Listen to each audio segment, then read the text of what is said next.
Hey guys, welcome to the Lunge and Lift podcast. Today we've got a new style of podcast. We're going to do a movement deep dive, and it's probably going to be something we come back to a few times over the lifetime of the pod because we have some movements that we both love, and I think we both like exploring the nuance and finer details of each of the movements. So today we're going to be tackling the deadlift, which is one of our favorite movements.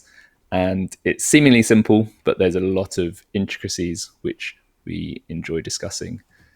But before we get into it, as always, a big thank you to our show sponsor, Wit Fitness. Check them out in One New Change St. Paul's or at the website wit-fitness.com and use our discount code LL15 to get 15% off your purchase. Nice, mate. Yeah. I think it's really cool that we're doing this episode because it really ties in well with the fact that we're producing a downloadable document for our listeners and for our audience of the best accessories they're not doing for their deadlift. This is so convenient. I'm glad you said about this. Such a coincidence. I know. It's definitely one of my favourite movements. What about you, mate? Yeah, absolutely. I think of all the barbell movements, I probably enjoy it the most, even though I don't always do it. But I think it is something that most people should be doing. It's super functional. You know, picking something up off the floor is something we do from very early age till very old age. And bang for buck, you get so much from it. It's a big compound movement. So you're training all your muscles to work together for an overall goal. And I think especially in the modern day with our sedentary lifestyles, the posterior chain is abused and neglected because we're just sat on it most of the time. So it needs a little bit of extra stimulation compared to if you've got a more active lifestyle. And I think on the surface, it's just picking something up. So it's seemingly simple, but there is a lot of nuance in executing a good deadlift and also in coaching a good deadlift, which we're going to get into today. Yeah, I guess as we both know, is in like everyone should be deadlifting. Obviously, deadlifting goes to more of, say, the word hinge. So everyone should be doing a hinge. So I guess it all boils down to why are you actually deadlifting? And obviously, as a listener, you should hopefully know if you do deadlift, why you're deadlifting. If you don't deadlift, what hinge are you doing? And if you're not doing any hinges, get hinging. But what are the options maybe for why you might be deadlifting? I guess sport is an obvious one. Yeah. So many sports use the deadlift. So powerlifting is the obvious one where it's a third of the sport. But also you could argue that weightlifting involves a form of deadlift. Some weightlifters might get upset that we call it a deadlift because it's quite distinct, but you're still pulling the bar from the floor. CrossFit obviously involves the deadlift, and that can be in multiple ways. It could be a 1 rep max, it could be high volume, moderate weight deadlifts and everything in between. But then the other reason you might deadlift is just to be fit for life. Like we said, it's a very functional pattern for day to day, just bending over, picking something up off the floor without doing your back in. So training for that is a very good idea. So I guess understanding what deadlift is right for you is probably the number one point for this whole episode. And I think it's a really common, thought process that everyone has to deadlift from the floor. And I just wanted to throw this fact out to you, Ash, if you may or may not have heard this, and also to the listeners. But I think I know I've done it over the years as well, where I say, right, cool, you don't really start properly deadlifting until you have a 20 plate on either side, or at least a plate that's the same size as a 20 plate. And in some commercial gyms, they don't have a bumper plate that's, say, a 5 kilos at the right size. So you have to normally raise it up off the floor to get it to a similar sort of height. So it starts around that mid-shin. Now, this was actually determined by someone either called Jan Todd or Jan Todd. I'm probably guessing it's Jan. And basically, the 45 pound or the 20 kilo plate and with the barbell is 8.75 inches off the floor. And that was basically determined so that when Olympic weightlifters, if they fall, the bar rolls over their face. Now, with most sports outside of Olympic weightlifting, that bar it's just being picked up to the hip and back down. So you don't need to think about it. It's just going to fall out of the hand. Whereas obviously with weightlifters, if they try and catch a clean and they fall back, you can roll over. That's if it doesn't say hit their stomach, or if they're a larger athlete, and presuming that everyone's face with their nose is 8.75 inches. So there's a lot of things that kind of go into this. But what that originally told me when I first found that fact out was everyone's trying to pull based on an injury prevention thing, not based on your body type. And you've got tall athletes having to perform, say, sumo deadlifts to try and get into a good position, lower their center of gravity. You've got short athletes taking advantage of that shorter deadlift. And before we kind of go on to the podcast, it's just a thought experiment. I'd love to think that you was able to have a deadlift where everyone had the same amount of distance in a way. Like, because obviously if you're taller, you've got a longer lever. So it'll be really interesting. But I think when it comes to for life, especially, you've got to realize you're not a failure if you don't deadlift conventional from the floor. And I think because that's obviously the staple. That's what everyone thinks. Conventional deadlift where your feet are underneath your hips and your hands are just outside your knees. That is the staple of the deadlift. But there are so many options, which we've discussed before. And for life, I think they're the ones you might have to maybe navigate if you have any issues with conventional deadlift. That's a great fact. Thank you for sharing. I didn't know that. And I think, it's so funny how that distance has been decided to save people's faces, but it has become now the standard for what a proper, in air quotes, deadlift is. And it's pretty much arbitrary. Like, hopefully, I imagine most people's faces are less than 8.75 inches when they're lying on the back of their head.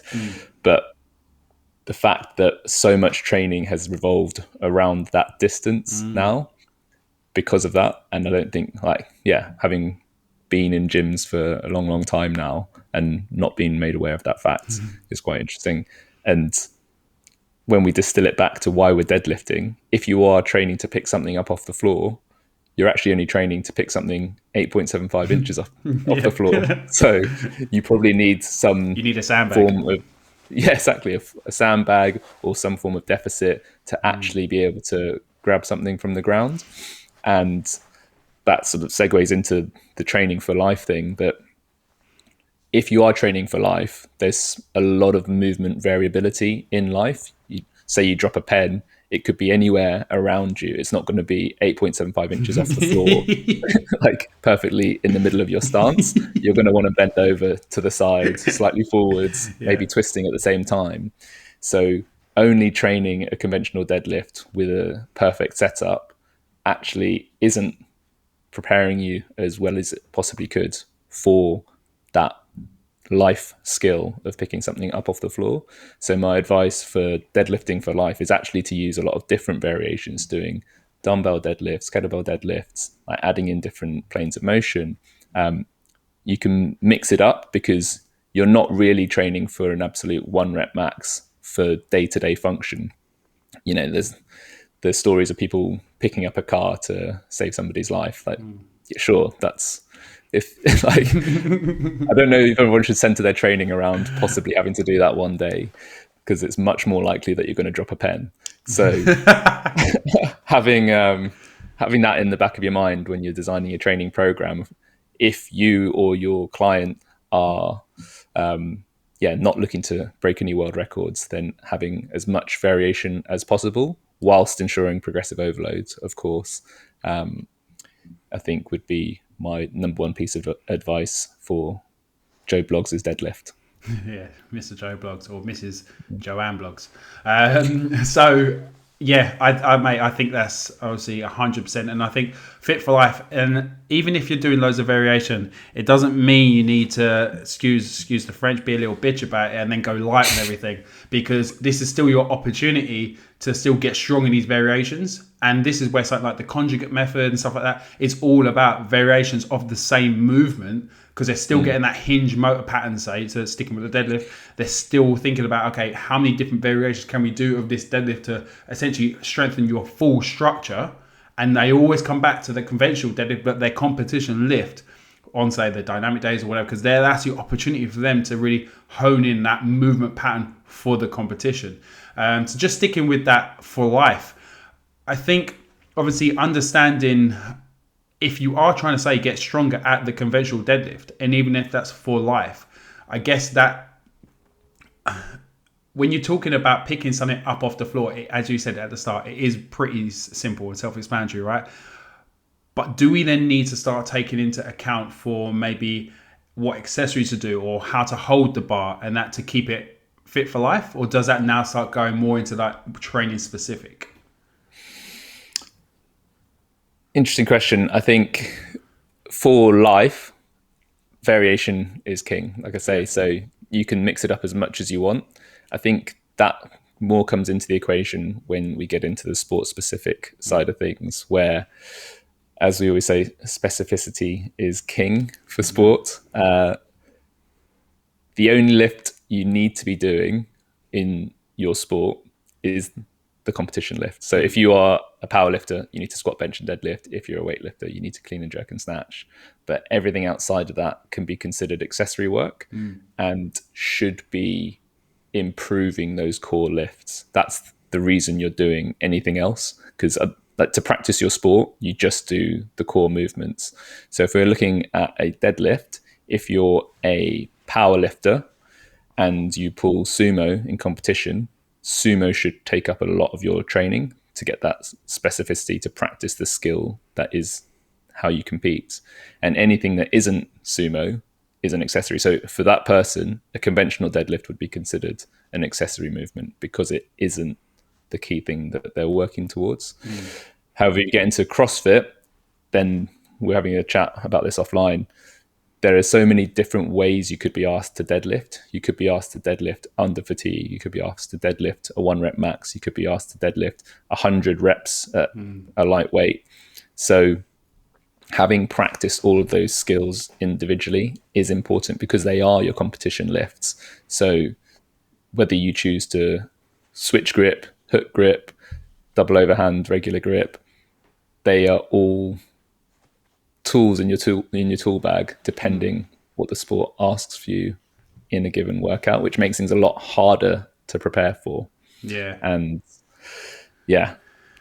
Well, I think with CrossFit, for me, it's a really interesting one with deadlifting because they expect everyone to conventional deadlift with a 1 rep max. You cannot do a sumo doing a 1 rep max. And so then it doesn't matter how tall, short, whatever, everyone is doing a conventional deadlift. So it means everything outside of that is an accessory because they don't ask you to clean deadlift. So, because it's not weightlift. So that's obviously, you might do that with a weightlifting cycle. So if you are strengthening your deadlift, you have to, no matter what, pull that weight from the floor in a conventional stance.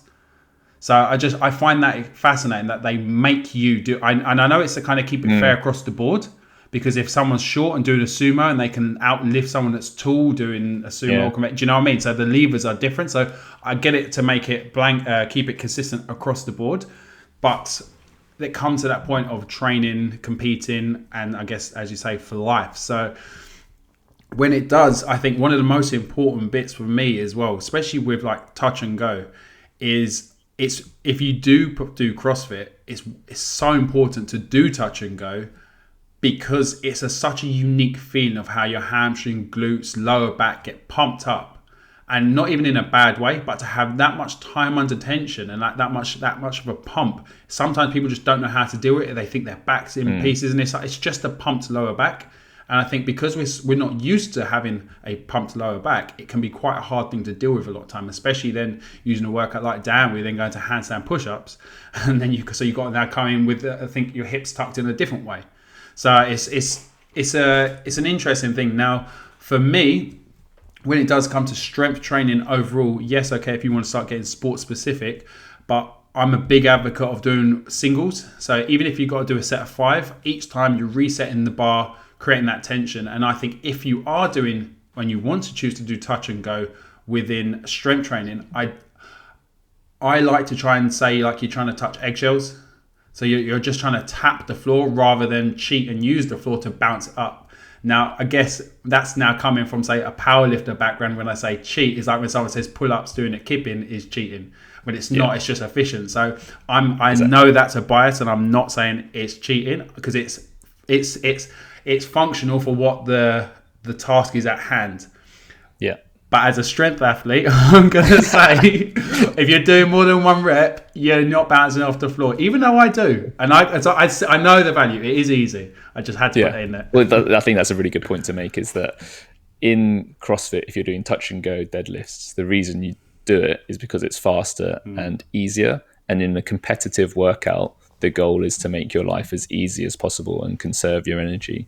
Whereas if you're doing strength training and the purpose of the session is to get stronger, you're actually trying to make it as difficult as possible for yourself. It's the same principle as bodybuilding, is that it doesn't really matter what weight you're using. All that matters is that it's really difficult, and then you get close to failure. So you create the stimulus for growth. And most bodybuilding movements are actually inefficient ways of moving so that you can overload a muscle more than it would. Like if you just go about your day-to-day life, none of your muscles are hitting failure, so they're not getting a stimulus to grow and develop. So you've got to come up with an artificial setting to overload those muscles. And for strength training, we're trying to create an environment where certain muscle groups get overloaded to give them a reason to develop bigger and or stronger. When we're doing touch and go reps, we're trying to avoid failure because we want to go as fast as we can, and we don't want any of our local muscular fatigue to be the limiter to us scoring well in the workout. And if you're doing singles in Diane, you're going to be slower, and it's it's not going to be the optimal way of getting a score. Right. And the thing is as well, because even though I'm a huge advocate for singles, doing 21 singles, like by the time you get to say 10, you'd be gassed, because the amount of energy, and because essentially the whole reason why I'm a big advocate of singles within, so even like when I was coaching CrossFit classes, is because most people, as soon as we're going to get into some of the movement mechanics, but most people don't understand how to touch and go properly. And it just turns into a back raise continuously, right? And they don't understand how to use their legs. When you watch proper touch and go deadlifts, you actually notice it's quite squatty. So there's quite a lot of leg drive in a vertical pull. And it's when you do a 1 rep max, you're trying to brace as hard as you can. So you're trying to create that midline tension. You're trying to create tension throughout your body so you can lift that rep multiple times, however many, say once, twice, whatever, right? Now, that's a skill which you want to be able to condition. And I think for the general public trying to, say, improve their strength, that's definitely where they want to be getting better at bracing. And I know we've mentioned it before, that meme where everything's braced, trying to reach it. But it's like if you are trying to lift a heavy weight off the load or off the floor or squat or bench, whatever, you need to understand that brace, because that's what determines whether you can lift it or not through the body correctly. So I guess that we're going to then move nicely into then the movement mechanics, because as I mentioned there, it is a hinge. It's a hinge dominant exercise, right? Which is why I guess obviously it does depend on, okay, I'm now I could put a caveat, because if you look at strongman, it's a lot more of a squat kind of deadlift. So and touch and go. So again, it depends. So I'm gonna let you jump in here. Okay. And then I'm gonna counter you. I think the when does a hinge become a squat is another arbitrary line in the sand that we draw, because they both involve double flexion. So you've got knee flexion and hip flexion, knee extension and hip extension. So as you lower yourself and as you stand up, the knee and the hip both work. And whether something is classed as a hinge is basically if the hip is flexing more than the knee. And in life, in day-to-day function, you almost never get one without the other. So you can describe deadlift styles as more hingy or more squatty, and different people will have different preferences depending on which parts of their body are stronger and more skillful. And it's very individual dependent as to what's optimal. As Rob just said there, most strong men and most of the biggest lifts ever have a slightly more squatty style of deadlift, because if you think about the goal there, they're trying to lift as much weight as possible. So they want to recruit as much muscle as possible to help achieve that task. So they essentially set up and it's almost like a leg press where they're pushing the floor away and then hinging. But the most efficient way to maximize your output is to have all your muscles working together at the same time, and with favorable mechanics, which we'll get into later when we talk about bar path. However, if you have a different reason for doing the deadlift other than lifting as much as humanly possible, then we start to look at the nuance for why you might have a more hingy versus squatty deadlift. Like if somebody is already squatting in their training program, then they're getting that stimulation of like a more knee flexion dominant movement pattern. So having a more hip dominant one, say they sit down a lot for work, could be a good idea. And this is where you get versions like the high hip deadlift or the Romanian deadlift or even stiff-legged deadlift, where the hip doesn't drop down very much at all. It stays nearly at the same height as it is when you're stood up straight. There's just a very soft bend in the knees, and the vertical displacement of that pelvis is much less as compared to the squattier version of the deadlift. And so reasons why that might be tough for somebody: if they have limited hamstring range, they find it difficult to get into a good hip hinge position, then that hinge dominant version might be very difficult for them to learn. So doing trap bar deadlifts are a great way to play with this, because in a trap bar, when you don't have the barbell out in front of you and you can be right in the middle of the weight rather than the anterior loaded style, you can do any style of deadlift you want. You can do anything from stiff-legged to basically just a standing, like a squat with the trap bar, and you can use that as a progression to build towards a more hingy pattern without punishing the inability to hinge well. That's me talking for a long time. Cheers, mate. No, it's funny because it's like I love the trap bar. I think it's a really, really good tool, and I think for life, it's probably one of the best tools to use, because it gives you that flexibility of, depends on someone's mobility, depends on how someone needs to be in their position. Do they need to be more squatty? Do they need to be more hingy? And it gives them an opportunity to lift heavy loads off the floor and kind of negate maybe some imbalances or some limiters elsewhere. And for someone that I know from previous clients, and it's not always what they need to be doing, and they definitely don't need to be doing 1 rep maxes, but plenty of clients will benefit from just lifting a heavy load off the floor because it makes them feel good. It makes them feel strong. So beyond just the physiological benefits there, that they leave feeling like accomplished. It's like following any type of strength program. They can see progression. They can see where they started. And with a trap bar, it's a lovely lift. And I think when you touched on there, where like determining with the hinge and the squat, and I think talking about the for life people, if you cannot do a more hinge dominant deadlift, you need to find the correct deadlift for you that will be hinge dominant. So whatever hinge movement that is, that's the one you should be doing, because you made the good point there. You will most likely be squatting in your program. That is the most direct path to, say, building your squat pattern, right? Don't use the deadlift then to build your legs, like as a squat, as a knee flexion exercise. The deadlift should be being utilized as a hinge dominant exercise. So if you cannot do a conventional deadlift, as we discussed earlier, depending on many other factors, there are so many variations. If we work our way down from the conventional deadlift, you then have straight down from that, you have a sumo deadlift, where your feet are going to be wide and your hands are going to be inside your thighs, and you're going to be your lower center. You've got a lower center of gravity. You come down for that. As you said, we then got the trap bar. You then can utilize things like kettlebells, which will be kind of like a sumo deadlift, and you'll be inside, because you'll be inside your thighs. There's so many options, but you want to be picking the one where you're getting the best hamstrings and glute activation, and you feel your lats, like posterior chain, so everything in the back of your body, you want to be feeling worked in a deadlift. And if you're not, ask yourself, is this the correct deadlift for you, or are you doing it just because it looks good?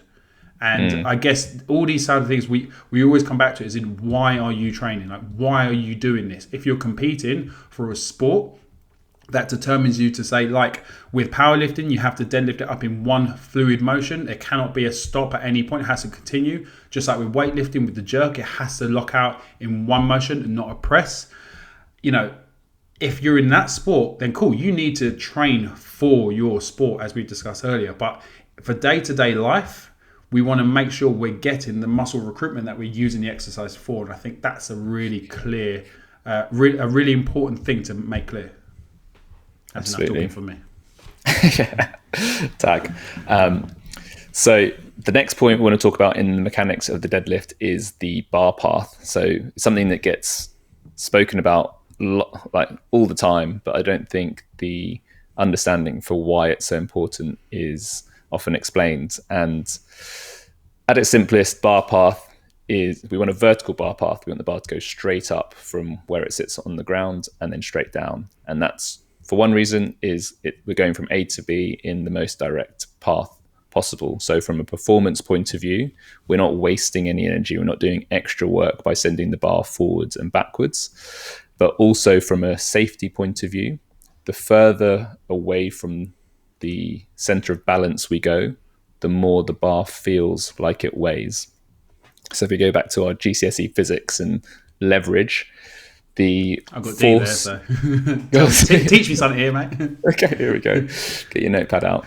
The leverage is basically the force times the distance away from the fulcrum. So if we imagine the middle of your foot is your center of balance, if the bar is over that, there is zero distance from the fulcrum. So it's not going any distance away from the middle of the seesaw. Let's think of it like that.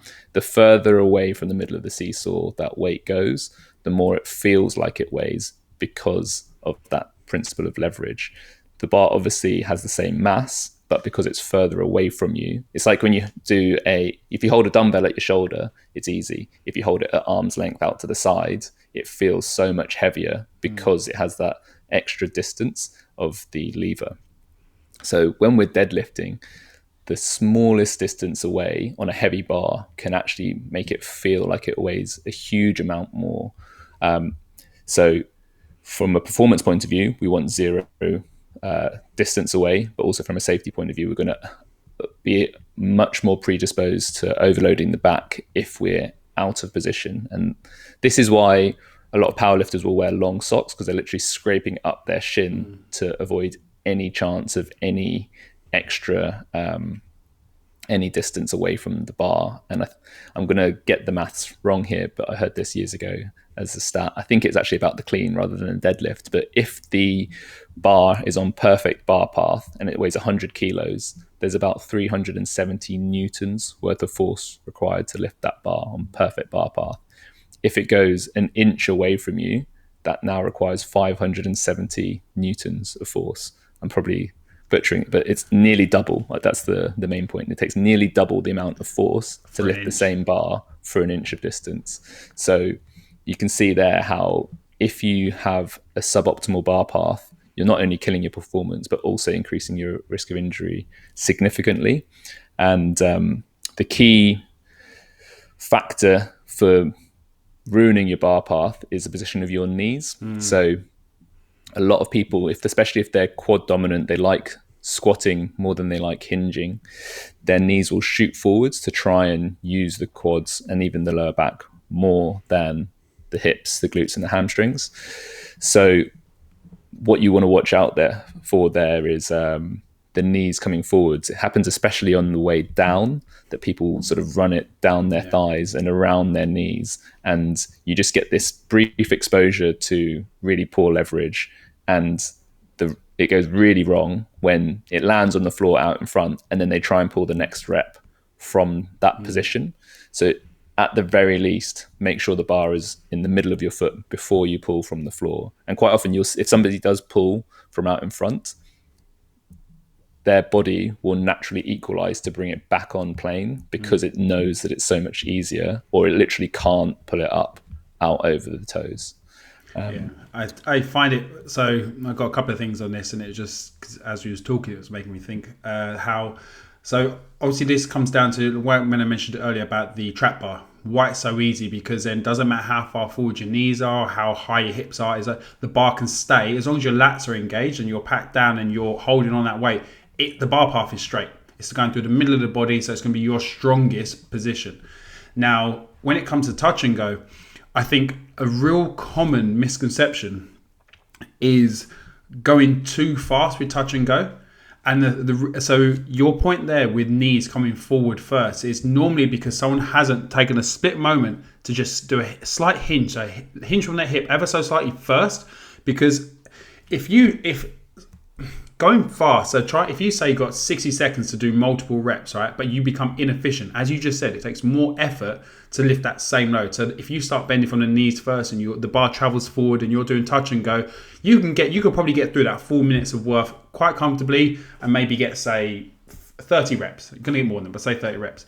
Whereas if you take a little bit more time on the way down, not necessarily putting loads of time under tension because you're going to then get other limiters there, but hinging first and maybe being a tiny bit slower from the hip to the knee. And then once you hit the knee, that's then when that bounce comes or that touch and go motion comes, because then the knees are out the way and you can just continue doing that movement smoothly and effectively. And what's the saying? Fast is smooth, smooth is fast. That's it. Yeah. Slow is smooth, smooth is fast. Yeah, exactly. Right. So, and this is where, I think most people know this. If you do something inefficiently, you might be faster initially, but you're going to blow out long term because it's not working what you're supposed to be doing. And I think touch and go deadlifts, I think this is my biggest gripe with them, is because people disrespect them because they think it's easier.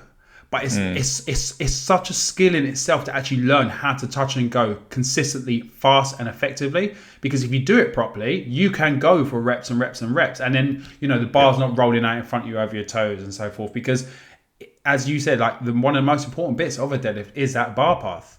And I think that disrespect of where it is, and then maybe taking an extra moment to roll the bar back into you. And it's just funny because when you said about wearing socks, it reminded me back to like 2013 and full powerlifting thing. I was football socks, chalk on the thighs, everything, wearing tights, making sure it slides up nicely. Don't get me wrong, it worked. But it was a really interesting thing. But that's a really good point. I was just going to say, to just echo you on the touch and go thing there, it always comes back to bite you. So if you're inefficient, one, you're wasting energy and you're going to perform worse in the workout because you're just burning more energy than necessary. It is actually slower overall because you're moving the bar further. There's more distance being covered by that barbell per rep.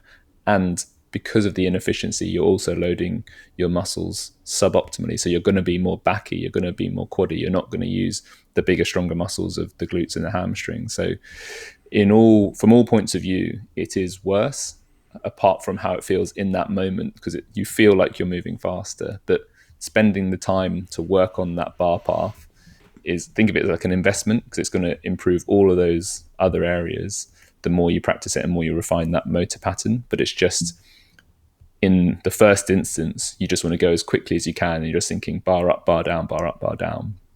But when you review your tape and see how wasteful you are, it's well worth going a little bit slower to start with, to then be efficient and perform better in the future. Yeah, and I think like these obviously keep the bar path is like probably a number one performance point that always gets hammered out, and that's, I think, having a good bar path and making sure that you're locked in throughout, so creating stability through your structure. So by packing your lats, using the weight on the bar, so that's like a skill in itself. So holding onto the bar, however you do it, pull on that bar, so you're creating that whole tension through your body, rather than, because what I used to tend to see a lot was just basically grab and go. And now my issue with that is normally what happens with a grab and go deadlift.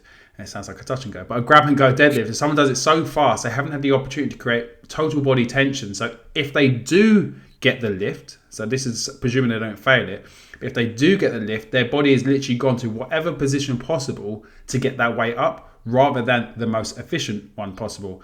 Now, the reason why I say this is because when we deadlift, we all look slightly differently. There isn't a right way per se to say conventional deadlift, using just the conventional as an example.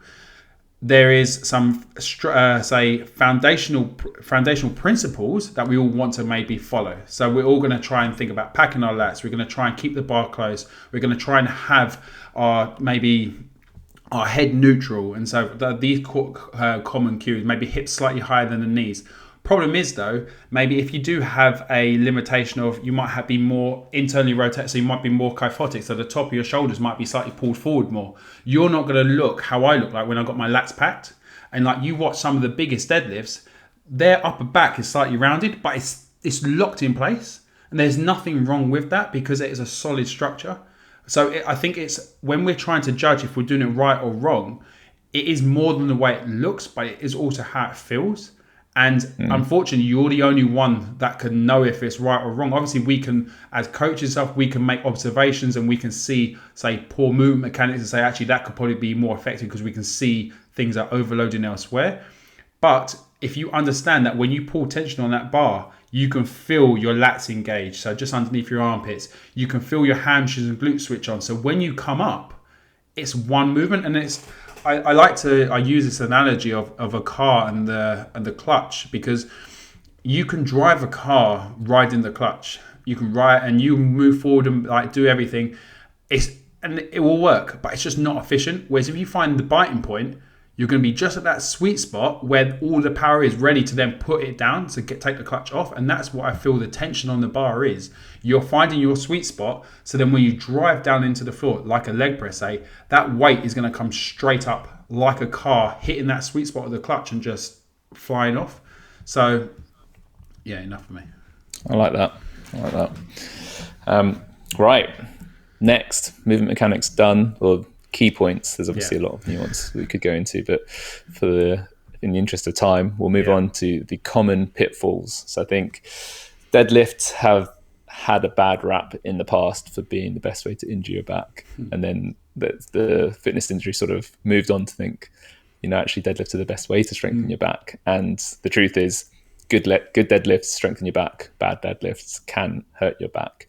And why does the back get injured in deadlifting? Typically, it's because the back is excessively loaded.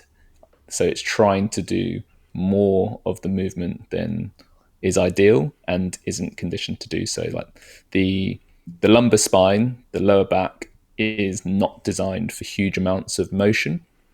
So if we're yanking on a deadlift and we don't have a good brace, as Rob just walked us through there, and the lumbar spine moves a lot, it's not going to be very happy. It's not built for that. If you look at the structure of the vertebrae, the lumbar spine, the vertebrae have bigger and they have smaller space between them. So that means they don't flex and extend as much as those of the thoracic spine. So when we're pulling on a deadlift and taking those vertebrae to end range, at some point they're going to complain and give you some grief. So why is that happening? Why is too much of the weight going into the lower back? Generally, it's because we're not able to load other areas of the body. So we're usually not loading the hip as much as we could. This is the typical presentation, that because we sit on our asses all day, we're not very good at using them for lifting. So their nearest neighbor, the lower back, tries to do his mate's job and ends up getting overworked. So this can be both sides of the hip, so we're not using either glute, or it can be one side dominant. And funnily enough, like when that happens, say you don't use your left glute very well, usually the right lower back will be the one to complain because he's best suited to create the same types of motion. So look out for that. If you feel that always one side of your lower back gets pumped or painful when you're deadlifting, you might have an issue with the opposite side glute. And this comes back to our hinge pattern. In its purest, we're trying to achieve a good hip flexion during the movement. So if the hip is not flexing well, that's when the back will start doing that flexion for it. And I think as a practical takeaway on this one, the key thing we're looking for in a good hip hinge is obviously hip flexion, so the angle at the front of the hip decreasing, but also a posterior translation. So that basically means your butt's going backwards in space. And I always use one of Rob's cues actually for this. I like is if you're trying to shut the car door when you've got the shopping in your hands, you just push your bum behind you. And that's crucial to getting a good hip hinge, loading the hamstrings and loading the glutes. If the hip does not go backwards, it's very difficult to get those muscles to bear any of the weight. And that's what you would see. Somebody who's very quad dominant. If somebody comes up onto their toes, the heels come off the ground, knees shoot forwards, bars out in front, that's a very common suboptimal deadlift, which can lead to lower back pain. So that would be the first thing to look at if somebody's complaining or you're feeling back pain when you are deadlifting. Bar path and a good hip hinge. Yeah, and I guess that then comes down to understanding what is the right deadlift for you.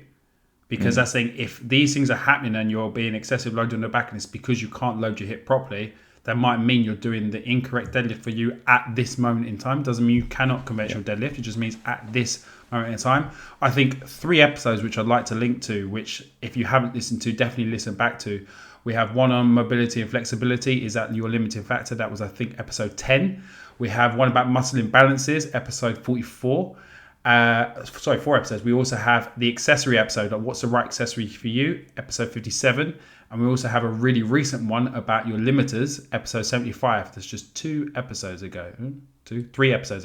So really recent, but all those links will be in the description box below. So if you're unsure of maybe what deadlift or what these things are, have a listen back to those episodes, maybe try and get a couple of pointers from there, and then take that into your training and maybe start experimenting with different styles of hinging to find your right one. And then maybe then think, cool, what's my progression back to a conventional deadlift? Or maybe leave the conventional deadlift out of it and maybe start sumo deadlifting. Some people say it's cheating, but that's their opinion.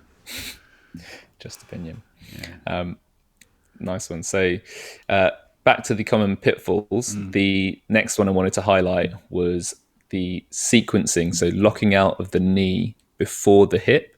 So this is also something we see in quad dominant athletes where they want to do as much work as they can with the knees and the quads and avoid using the hip as much as possible. But ironically, this ends up requiring more from the hip, which if it's not happening will lead to back pain as well. So what you want to look for here, ideally in a great deadlift, the lockout is almost simultaneous between the hip and the knee, that as you're standing it up, they both come to full extension at the same time.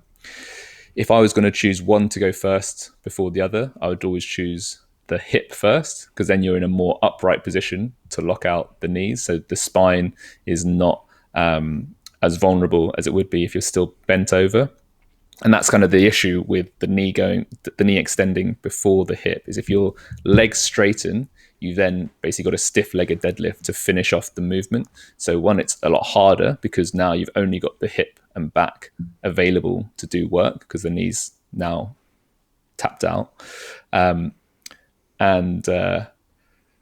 It's just something we see quite often that should be avoided if possible. So the way to get around this one is, as you're thinking of standing up the deadlift, drive your hips forwards, and I don't like saying it, but squeezing your bum or pushing the hips forwards to lock out the hip before the knee just ensures that the back is in a safer position. And Rob likes to talk about hitching, so I'm going to let him take over here. Well, so it's funny because obviously, as I mentioned earlier on in this episode, hitching is essentially when the bar essentially stops at, say, mid-thigh essentially, and starts like you're trying to get your body into the best way possible to lift the weight. So it will be your hips are going to lock out and then your knees are going to lock out. Now, in powerlifting, that's not allowed. As I mentioned earlier, just like in weightlifting, how you can't press out the weight, it has to be jerked in one motion. Now, in strongman, so lift the most amount of weight possible, hitching is allowed. So it's funny because it's the strongest way to do it. Yet if it needs to say stop, that is, if the bar actually needs to, rather than keeping that load through the lower back and at the hips and locked out knees. It's funny just because as you were saying it, I just wondered. So I was just watching back my best ever deadlift, and it was funny because it's just because it's because we were talking about at the start, and so all I remember is I had literally every blood vessel in my face burst. So I was like, literally looked proper mixed race, not just kind of mixed race. So I went dark, and so I was watching it as I was coming up, and I'll show it to you, and I'll put it on the screen. But if you can see, as I'm coming up, it gets to that point here. So my knees are not locked out yet, and it's hips and knees together. And Nice. now for me, when I watch that back, it's funny because that's a natural position for you to get into when you are getting heavy. Now, would that count in the powerlifting meet? I'd say so, because it was in one motion. But I think it comes down to then also, I wouldn't tend to recommend hitching if you're training for life, because you should be deadlifting for a stronger hinge. So then you got to ask yourself, what the load that you're lifting up is probably too heavy for your hinge mechanics. So then you need to weight it up. So then a common pitfall based on this would maybe be going a little bit too heavy for the intended stimulus. So yeah. Yeah, I like that. Yeah, I think the hitching thing, you're basically resting it on your thighs and giving yourself an opportunity to get another yank on it to get another stretch reflex.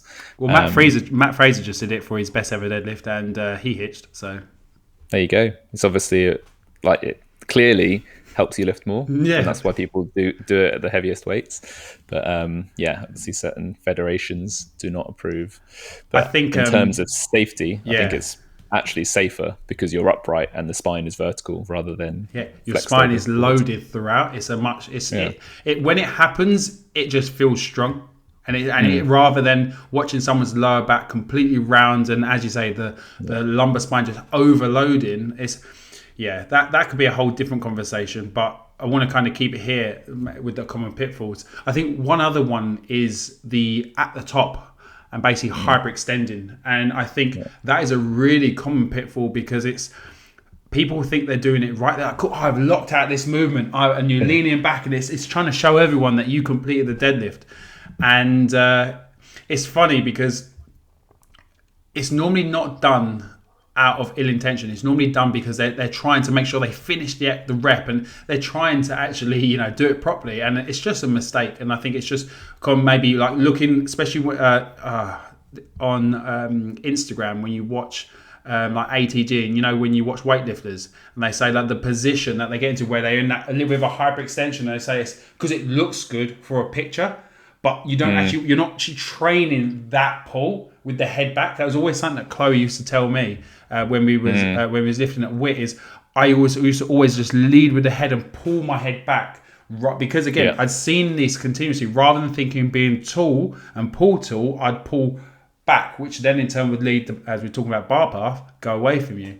And that's so that hyperextension, I think it's just it come by people maybe just misinterpreting what was supposed to be done. Exactly. I think people think that the further they lean back, the more complete, like they should lean back as far as they can to complete the rep. When actually, once you're stood up, your knees and hips are locked out, the bar is as high as it's going to go. You don't move the bar any further. You just move yourself further by arching the back and having your shoulders behind your hips. And the reason this is a pitfall for me is the extra risk involved, that you're not getting any more out of the exercise at that point. Once you're stood up completely straight, to then lean back, you're adding a lot of risk for very little reward. You're basically taking your spine from you're reversing the direction of force. So when you're folded forwards, the spine's in a flexed position, and you're then, if you have your shoulders behind your hips, you're now loading the spine from the other side. So it can be quite a sudden and vicious flexion to extension with the force direction changing 180 degrees. So, I mean, the spine could tolerate it, but is that an adaptation that you want to train? Probably not. There's not many cases where the spine will be loaded in that way, switching from one to the other so quickly. So I think it's probably just a good way to slip a disc without actually getting any more benefit from the exercise. So when your shoulders are over your hip, your knees and your hips locked out, that's as far as you need to go. Yeah, I think it's a really nice one. And I guess touch and go, we've touched on this earlier, but I guess like poor position from the start, and also just like shooting the knees forward on the way down. That's the easiest common pitfall of that, and I'd say the way to counter that, as I mentioned earlier, is just be a little bit more deliberate with the initial hinge to start the movement on the way down, because it's going to pay dividends later on for the later reps. And because if you're doing touch and go, you're doing this to do the most amount of reps in the most efficient way as possible in the shortest amount of time possible. So then you'd have to say it's going to pay to have better movement mechanics and be a tiny bit slower to give you more later. Yeah, it feels slower, but it will actually be faster. No, sorry, I think that's the distinction there. Like if you look at your touch and go side on, it should look like a sewing machine. Like the end of the bar should just be going straight up, straight down. And if it's not, then have a look at. It's usually the way down, because people are in a rush to get down, so the knees shoot forwards and push the bar out in front, which means you're in a shitty position to pull the next rep. For touch and go, deadlift, clean, and snatch, the way down, you should be thinking about putting yourself in the perfect position ready for the next one. Rep up. Yeah, it's really interesting actually, because it just made me. No, I've lost it. But I was just thinking of a touch and go deadlift, and it's where the bar starts. No, I've lost it. You carry on. Sorry, mate. I was right. as you were saying that, and I was just like, oh yeah, there's that really common. Sorry. Yeah. Knees bumping it forwards, I think, is the most common one there in touch and go. And then, when the bar's sort of out by your toes and it's very back extension-y rather than hip hingy. And people, you can also tell because a lot of their weight is in their toes, and the heels will sometimes even come off the ground if they're that overbalanced, which is horrible to see. So I've remembered it. So just with the touch and go, when we're talking about how fast, I think a lot of the time, as you mentioned there, it's like people think, all right, we've got to get it down fast as possible, get it down. And technically, if you've got say 100 kilos coming from your hip to the floor, that's a long way down to essentially get a nice rebound back off the floor. So, but if you then do it from your hips down, you're more likely going to be in a much more compromised position on that way back up, because you haven't had the opportunity to get into a good position, ready to essentially accept that bounce. Whereas if you do the bounce essentially from your knee down to the floor and back up, you're going to be in a much tighter position. So that loading, that bounce is actually going to go through the body, so you can lift it again and use what you're supposed to, because I try and use the analogy of like, if your brain has to send a signal all the way down to your foot back to the brain, because it has to understand what we're doing in space and time. If you've just dropped a weight from your hip to your foot, you have to try and keep up with that. Whereas if you can take a little bit slower, your brain signal can go down and it can follow it down, and it goes, right, lock it back in and back up. So it's just allowing yourself to keep up with yourself. Definitely. Yeah, it's a much tougher skill to drop a bar from the hip and control its path down and then meet it at the bounce than it is to time it on a shorter distance, because there's less time when you're not connected to the bar. So you're more likely to find it's kind of like a biting point as well, as when you get the little rebound, pulling on the bar again to ride that little momentum upwards. Question for you, mate. Head up or head down? Head neutral or head craned? Depends, always depends. But for most people, most of the time, neutral. Yeah. But there are certain situations, like somebody's very rounded and they can't get their spine into a good position, then actually having the gaze higher up, slight extension through the neck, means flatter through the rest of the spine. And if you are yanking on the heaviest deadlift possible, throwing your head back will help. Like it's like an initiation. You get a bit of a stretch reflex, you get a bit of momentum from your head, and that's one reason why people do it. Is it optimal for safety and for health? Probably not, but one rep maxing very rarely is. No. So it's just an interesting thing, because I think about how much load, say, weightlifters can do, and all that their neck is nearly a lot. You watch a lot of them quite craned back, like in that position, and but then powerlifters, the coaching is eyes down, even though a lot of the time the head still will come up. I'm not saying that it doesn't, but it's in like it's funny how obviously a powerlifter is deadlifting and a weightlifter is clean deadlifting or snatching or clean or whatever, and it's funny how the positions are so similar but they're so different at the same time.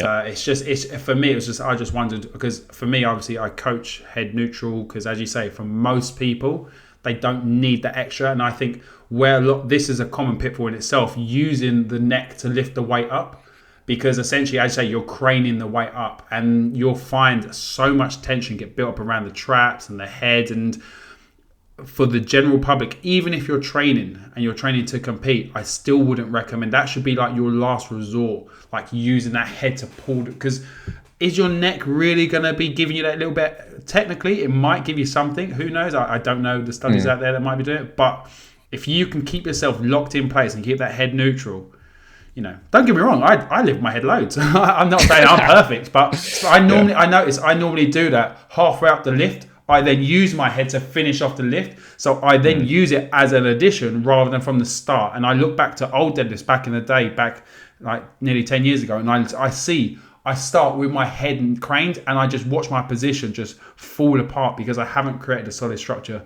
to start with. And I think the head up is that common cue of squatting, chest up, and putting yourself into this really, compromised, position that then might not necessarily be the best position, because you're just saying a really generic cue. So the head up, I'd say try and coach that as a head down, lock in, big brace. So maybe let's move on to some of the takeaways, mate. We want the listeners to make sure. It's been an in-depth episode, and I've really enjoyed today. I do love a deadlift, and I do like to talk about a deadlift. But I guess why you should be deadlifting is important, because we know everyone should be deadlifting in some sort. And when we say deadlifting, we do mean hinging. We need to be making sure we have a hinge pattern in our training, just like we should be having a press, a pull, squat. We should have these other movement patterns within our training. Absolutely. And once you know that you should be deadlifting, how should you be deadlifting? So picking the right variations and accessories for your goal. So considering all the differences between conventional versus sumo versus trap bar, deficits and block pulls, we talk about a lot in the accessories episode. But depending on what you want out of your deadlift should impact how you're going about it. Yeah, I guess the mechanics of the deadlift, making sure, I think the number one mechanical movement thing that we spoke about today was that bar path. Keep that bar as close to you as possible. If you need to wear football socks, by all means go ahead, do it, or wear tights. But keep that bar nice and close. Further away from you, as Ash made that really good point, you'll probably be working double as hard for just an inch. And no one wants to work that hard for an inch. Not at all, mate.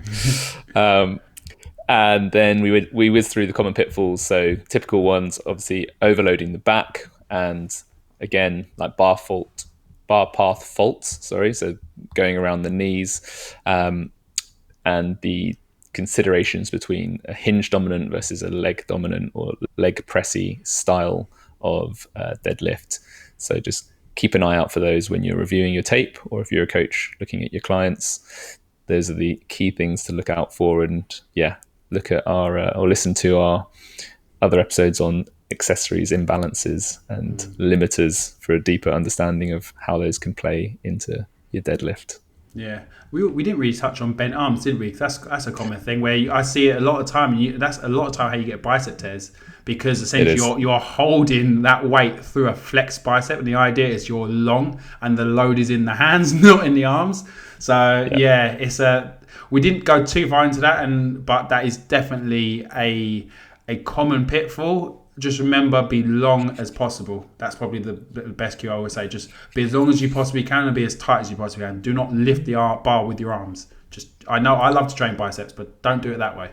So, but I guess overall, we've tried to dive deep, and a lot of this is because, as we said, we've put together this best accessories you're not doing PDF for you guys to download. So if you do want to check that out, there will be a link in the description box below, or you can just head over to our website lungeandlift.com, and there'll be a nice clear little banner for you where you can just put in your name and email address, and boom, you'll get an email back. So as always, thank you very much for listening today. If you did enjoy this style of episode, we would love to hear back, and maybe some movements that you'd like us to take a deep dive on, because obviously we have a couple of movements that we're going to be covering, but obviously we're going to be biased between particular ones based on our own training and our clients. So throw us your ones, maybe the ones that we don't commonly see or do, and we'd like to maybe take a deep dive on those. So hit us up. Again, you can head over to our website, go to our contact page, ask us any question you want, as long as it's